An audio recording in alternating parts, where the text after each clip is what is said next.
Battlefield Briefing, the journey to Season 1. You've waited patiently to hear from us on what we are doing to address the issues with Battlefield 2042 that you have told us about, and the direction you can expect to see us take in the months ahead. Today, we are stating our team's commitment to bring the game up to the highest standards that we all hold for the franchise. We have heard you. So, we are heavily invested and committed to the future of Battlefield 2042, working on taking action on multiple fronts to address feedback and implement extensive fixes to the game, key features that are important to you, and getting team play where it needs to be. We've had to make some big decisions to ensure that our next set of updates can be focused on delivering these improvements, with the most substantial one being to move the release date of our first season to early summer.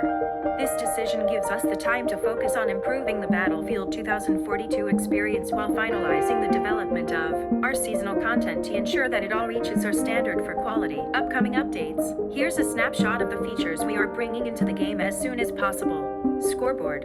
In our next update, we'll be adding a refreshed in-round scoreboard alongside further changes we've worked on since the holidays. This will be an ongoing evolution from what was shown in the work in progress we shared recently. We have heard your feedback around including 2 tables and separating your own team versus the enemy, and are working on incorporating that for the release. KD scoring and end-of-round reporting will also be coming in a future update. All-platform voice communication. The arrival of voice communication VoIP is just the start of the improvements we are bringing to enhance team play and communications. Player profile, giving you a better overview of your career on the battlefield and how far you have to go for your next unlock. For team play, you can expect us to incorporate a clearer, tighter squad loop, a refined ping system, and an improved reward loop for when you and your squad play the objective. Gunplay will continue to receive feedback-based improvements too. Portal remains an integral part of the game, and we will continue to expand its tools, modes, and tweak player experience gains. Finally, we have a team analyzing specialists and working on them.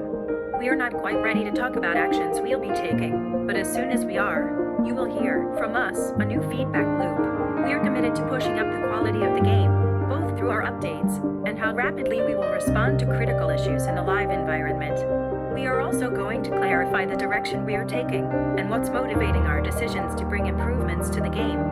So expect to get more insight as we expand our existing feedback loops to involve you, our players, more directly. Our team has identified several areas we are targeting for improvements. This is how we will be incorporating your feedback going forward. We will present specific, major focus areas to you along with our current thinking, detailing where we are planning to make changes. We'll then take the time to observe and listen to the conversations that you go on to have about both the area of concern and our proposals for adjustment. Later, you'll hear from us on the topic again, but this time your feedback will have been factored into our consideration and guided the decisions made for improvements. These conversations will be centralized and accessible here on the Battlefield website and summarized across our channels. Later this month, this process will kick off with one of our key focus areas, map design. We want to outline to you our vision for how we are going to approach and factor into our new maps enhancements to the gameplay experience by addressing feedback on openness and lack of cover in key areas. Big topics like map design will be loud and broadly shared, but for more nuanced areas of the game, such as portal logic, we may have those conversations on smaller scales. The important part here is that all these conversations will happen publicly, and with everyone invited to take part. Some of these feedback loops will cover bigger areas than others, and some loops will take longer to complete and realize in the game than others. That's not an indication of how we might prioritize issues with the game, but a reflection on the nature of game development. Changes to our maps and core gameplay will take time. Our commitment is to explain our reasoning behind future decisions and to make sure you understand where we stand on your feedback. We want you to see more of the big picture of where we are going and incorporate more of what we're already hearing to ensure that our work is meaningful to you. We'll start this process ahead of the launch of our next update. You'll read about it here on our website when we start these conversations, and if you're already following Battlefield across social media, you won't miss it when we do. Looking ahead to Season 1. When Season 1 arrives in early summer, it will mark the start of a year where we'll deliver 4 seasons, 4 new specialists, and new locations along with more completely new content.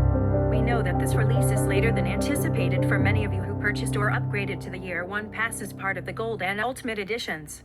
To acknowledge and thank you for your patience and continued support, those players will receive an exclusive bundle containing a specialist skin, weapon and vehicle skins, a melee weapon and player card, all to be delivered in the next update.